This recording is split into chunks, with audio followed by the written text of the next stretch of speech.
Bachelor బతుకు ఎలా ఉండాలి ఈరోజు ఫస్ట్ వీడియో.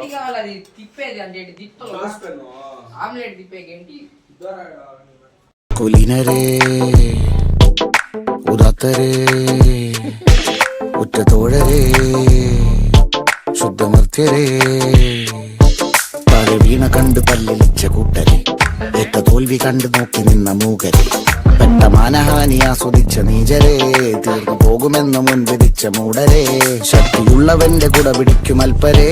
കണ്ണുനീരിനൊപ്പ് കറിയിലിട്ട സ്വാർത്ഥരെ നന്ദി മാഞ്ഞു ഭൂതകാലം ഇന്നിവന്റെ ഊഴം കൺതുറന്ന് കണ്ണിറച്ച് കാണുക മോണെ ജാട പച്ചയാ ജാട പുച്ഛമാണ് പോള ഒന്നിടഞ്ഞു നോക്കണ ജാട ചുറ്റുമെന്ന് സൂയ വലിയവർക്ക് പോലും ഇന്ന് ദുഃഖമാ ജാട നടന്നടപ്പ് ചാള ചിരിച്ചിരിപ്പ് ചാള വരവരാജകീയമാ ജാട നല്ലവന്റെ ചാട നല്ല പോലെ നാട്ടിൽ നിന്ന് പാടുക